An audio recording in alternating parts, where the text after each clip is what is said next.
EW.com reported on December 6, 2018 that Daredevil star Charlie Cox was caught by surprise by the show's cancellation. Quote, "A lot of us really expected to keep going, and I certainly did." Unquote. Quote, "The truth is, I felt like we had a lot of stories to tell, and although I understand the cancellation, I'm very saddened by that." Unquote. Quote, "These characters mean a lot to people. It's weird to think there's a chance I won't be playing Matt Murdock ever again. That's a bizarre feeling, because that character has been such a huge part of my life for the last 4.5 years." End quote. I'm Stargate Pioneer. I'm Haley. And I'm Lauren from Legends of S.H.I.E.L.D., a podcast member of the Geek Network, just like the one you're listening to now. The opinions expressed are those of each individual. Check out all the other podcasts at GonnaGeekNetwork.com and get ready because geekiness begins in 3, 2, 1. So, SP, we know that several of the Marvel shows have been cancelled already, including Iron Fist, Luke Cage, and the topic of today's quick conversation, which is Daredevil.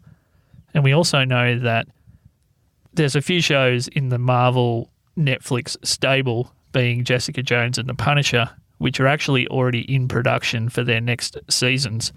So I guess I'll start with, do you think that maybe the fact that those particular shows are already in production has maybe saved them from an early death here? Because I'm thinking that maybe, at least in the case of Jessica Jones, if that was not in production already, that one might have already been on the chopping block. So at this point, I think it's a foregone conclusion. After The Defenders, which was mixed reviews back, I loved it because I love any sort of team up, and especially when you're doing a world building sort of thing, it's pretty cool. But it got mixed reviews, and then they started canceling everything around it. Like Iron Fist was just terrible season 1. Danny Rand actually was redeemed a little bit in Defenders, and then apparently in season 2, which I have not watched yet, admittedly, we're going to get to it eventually with Legends of S.H.I.E.L.D., which is podcasts on the general Marvel universe. Apparently, with all the reviews that I've heard, Iron Fist season 2 was actually a lot better. But then you had the cancellation of Luke Cage, and now Daredevil, which nobody saw coming. Nobody thought Daredevil, especially with a strong season 3, which again, I have not watched yet, but apparently it's been very strong. I think what's going on here is that Netflix is just getting rid of everything after it's been produced. So they're not going to say they're going to cancel it until it's out and people have a chance to watch it within the first, I don't know, we'll say 30 days, right? Because people binge watch stuff when it comes out. So they're going to want to maximize that. But I think if you know the industry, you know that both The Punisher and Jessica Jones are probably doomed at this point. I think it's due to a variety of reasons, which we'll probably get into in a little bit. I agree with pretty much everything you've said there. So I thought I might start with a quote. And this was from Netflix, basically the team that was running the Marvel projects for Netflix. And this was to Deadline Hollywood, or Deadline.com, who actually broke the story. Quote, "We are tremendously proud of the show's last and final season. And although it's painful for fans, we feel it's best to close this chapter on a high note." End quote. So that's basically coming right from the horse's mouth there, SP. Netflix believe that although it's tough to hear that a show that was both acclaimed by critics and also loved by fans, and I think it's fair to say it was definitely the most appealing and strongest of those Netflix Marvel shows. I don't think that's an unfair thing to say about the other shows. I just think the Daredevil Netflix was better. Do you think that that's kind of sugarcoating exactly what's going on here? Oh, you've already seen the best this show had to offer, so we thought it was the best thing to do was close it down nicely. Or am I just reading too much into that? Yeah, that's just such a tough thing. It's like almost like a knife in the back. Like, we've given you this great thing and it is in a TV kind of format or a series format, so we could give you more, but we're not going to do that. And I think we're seeing a lot of the turmoil behind the scenes now. Disney/Marvel has come out and said, this is not our call. This is definitely Netflix's call. But Netflix is sitting there. They're facing the origins of the Disney Plus streaming service, which I don't think directly impacts any of these shows. Let me be clear. I don't think it impacts them at all directly. I do think that there's secondary indications going on here. I think Disney pulling the rights to all the movies of the Marvel Cinematic Universe back into Disney Plus. They've stated that as of whatever date it's going to change over. I think that's got Netflix hurting a little bit, and they just don't want to invest in something that's not theirs. They want to invest in their own content. So when they're investing in something, although it's successful and it's theirs as far as they want to produce on it, I think there's a little bit of backlash going on from Netflix over to Disney saying, well, it's obvious where you want to go, but it's obvious that you're not going to include these because we haven't seen those indications within the Marvel Cinematic Universe, whether it's on the TV shows or if it's like the movies themselves, the Marvel Cinematic Universe. We're just not seeing the tie-ins. So we're not seeing investment on your part in this. And because of that, we just don't think it's a strong contender for the future. So I think there's a lot going on with that. And I think there's a lot going on with Netflix wanting to proceed with their own owned quantities. We've seen that over and over again with TV series, right? Something was canceled recently that wasn't, that great series that I've talked before about on this show called The Expanse, right? So that was canceled by Sci-Fi because none of the rights were owned by Sci-Fi beyond the initial distribution, the initial airing in the United States, at least. So I think we're seeing a little bit of that in Netflix. And because we're not seeing any of the ratings for these shows, like Netflix doesn't divulge how many people have viewed them, then we're not really getting a sense of how successful or unsuccessful they are. Like, take a look at Agent Carter over on ABC. It was clear that Agent Carter had a very strong fan base, but a very weak fan base for a main network. And so ABC canceled it, even though it was one of Disney/Marvel's darlings. And that could be an issue too, but I don't think so. I think Daredevil definitely had a lot of fans for that series. Rolling Stone TV critic Alan Sepinwall said the following, which does apply, quote, "The Marvel shows for Disney Plus are being produced by Marvel movie execs who do not like or get along with the Marvel TV execs who made Daredevil et al." End quote. So that does speak to what you're saying, that Marvel, they're already obviously orienting whatever shows and whatever characters do come to Disney Plus, which is a streaming service, if I haven't mentioned that for everyone listening. And it's not quite ready as of December 2018, but it is planned to be rolling out in 2019, from what I understand. It's the movie-level executives that are directly involved at the moment with the creation of these yet-to-be-disclosed shows for Disney+. And it's becoming more obvious through this. I don't think anyone was really, truly devastated across the board until Daredevil was cancelled out of the stable of shows. And now more of the dirty laundry is coming out, which I think you might also have hinted at a little bit there, SP, that Marvel's TV executives and their movie executives aren't on the same page whatsoever, from what I can gather. So have you heard that? Does that maybe apply to something like Agents of S.H.I.E.L.D., which you're intimately familiar with, maybe as an example? Where do you think we go from here, knowing that the executives don't get along? And they haven't, from what I can tell, for quite a while. The cast themselves of Agents of S.H.I.E.L.D. has come out more and more strongly over the past couple of years of, hey, we want to be included in this, because they are literally part of the Marvel Cinematic Universe, especially with Coulson, Agent Coulson, who is from the first movie, Iron Man. He was involved in Agents of S.H.I.E.L.D. And the cast, when pressed, Chloe Bennett is one of them that I remember, but it's not just her. It's been several of them have said that, yeah, the Marvel Cinematic Universe execs just don't give them the time of day. And part of it is because of the production issues between the cinematic universe and the TV universe. It was very, very, very difficult for them to do the first season of Agents of S.H.I.E.L.D. with that crossover into Captain America Winter Soldier in the middle or towards the end of season 1 of Agents of S.H.I.E.L.D. Very difficult for them to do. And then from then on in, it's been more of a cleanup action after the events of the movie.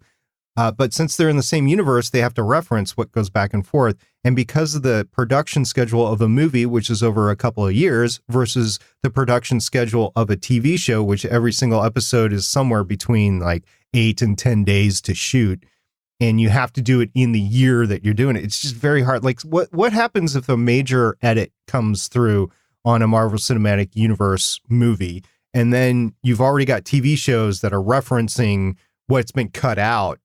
So I can see their production issues, but there hasn't been a lot of love between the two of them, and the cast of Agents of S.H.I.E.L.D. has definitely been more vocal about it over the past couple of years. Agents of S.H.I.E.L.D., by the way, has been renewed by ABC even before the next season airs for the next season. If we drag what you were saying there a little bit back, maybe to Daredevil, and apply some of the same ideas, do you think that one of the things about the Netflix Marvel characters and the shows themselves, which struck me as being making it feel removed from the universe, was the pace of a lot of these shows was incredibly slow at times, but they were also very adult oriented. There was more adult content in those shows than any moment in any of the MCU, as far as I'm concerned. And was it unrealistic that the TV executives could produce a product that looked the way it did and was scripted the way it was, and actually have a tie-in to maybe, like the big blockbuster movies, they're kind of family oriented at some level. Maybe not so much Infinity War, because that was darker, but was there just a tonal inconsistency between the two universes that made any kind of crossover or introduction of those characters just an unrealistic proposition? I don't think it was unrealistic at all. In the comics, you have darker comics, you have lighter comics, you have funner comics, and you have comics that deal with very serious issues all across the board. It's possible to do. However, with that said, if you're trying to maintain a fan base at a certain level within your main product, you know, the product that makes all of the money, Disney paid $1.2 billion for Marvel, and they're trying to make their money back by basically making these huge movies, which come with huge budgets because of the effects and the actors that require a lot of money between them. And so you're seeing some of that going on as well. To fuel the fire even more, Disney Plus is going to be like a PG service. It's not going to be an adult service. You can't have these Netflix series as they are over in Disney Plus. So this is another reason why the Netflix series, the Daredevil, the Defender series, are not coming over to Disney Plus. It's just a whole different ratings issue. So while it would be a little difficult, you could still have the superheroes over there with their powers. You could still have the Defenders come into Avengers 4, for example, and you could see the effects of Thanos over on the Defenders as well. You know, I would think this would be an all hands on deck thing, and they're all major characters in the Netflix or in the Marvel comic universe, so you would expect to see them in something like an Avengers 4. I mean, Marvel and Disney have done a great job with Infinity War. I'm assuming they're going to do a good job of Avengers 4. My personal opinion of Infinity War notwithstanding. But yeah, you do have a clash of universes there, just like we haven't talked about this at all yet either. Marvel is in the process through Disney of acquiring the mutant rights back from Fox Studios, and who knows what their plan is to incorporate them. Now, they don't have them yet, and the deal's not final yet, but I'm banking on getting those character rights back, and that could be another reason why there is no love for the Netflix, because, hey, we have all these other characters to deal with now, too.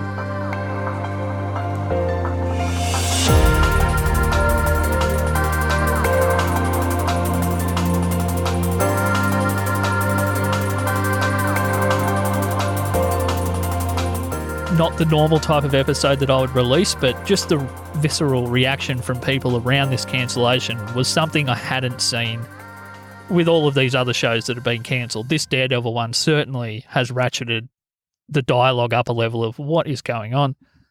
This show's so good, how could you possibly cancel it? Particularly after what was a pretty astounding third season. So is there anything else that you'd like to source or maybe just, speculate about when it comes to these shows going forward, or anything else in general you wanted to mention which may be Marvel related before we get going for today, SP? Yeah, the final thing I'll throw into the mix that's probably outside the box and people might not be considering is Disney, which owns the Marvel property, also owns Star Wars. And recently there's been enough of a fan backlash is a harsh term. There's been turmoil in the Star Wars fandom right now.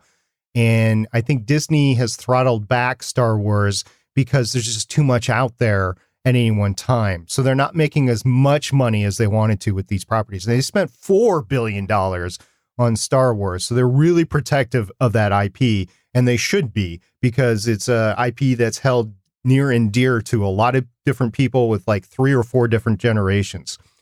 So I think Marvel might be thinking the same thing with their IP and not wanting to really invest in extraneous stuff like the Defenders because they don't want burnout. And I think we're quickly approaching the point where you might get burnout. We've already seen it in the DC universe, probably because of the bungling of the movies over there. But Marvel has stood strong. And I think to be protective of that, they might think about throttling back a little bit so that they're not throwing too much out there.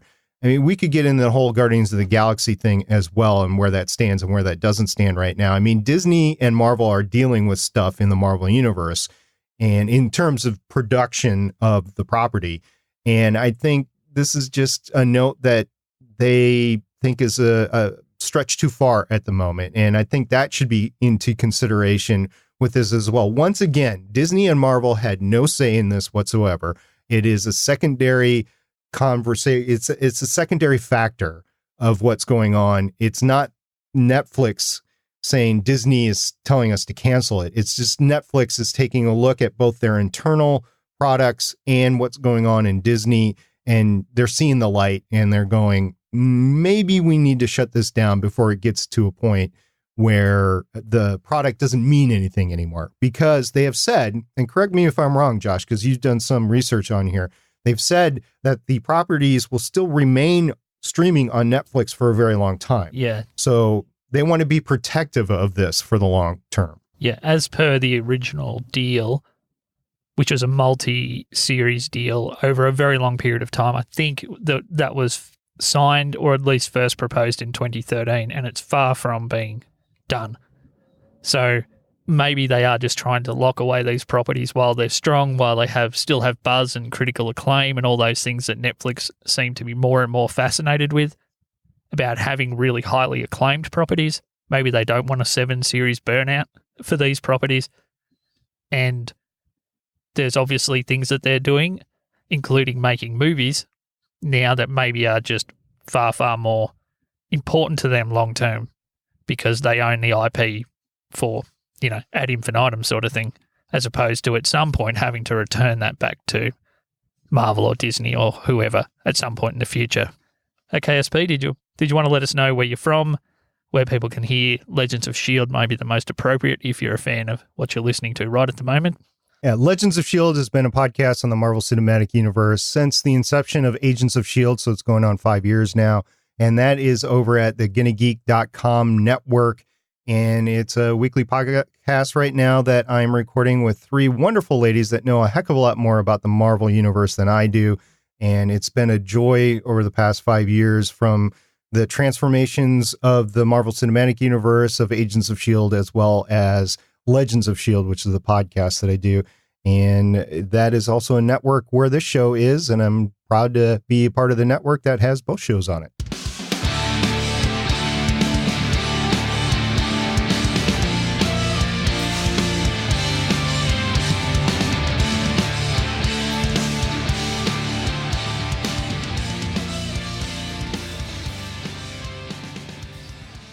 Hello there.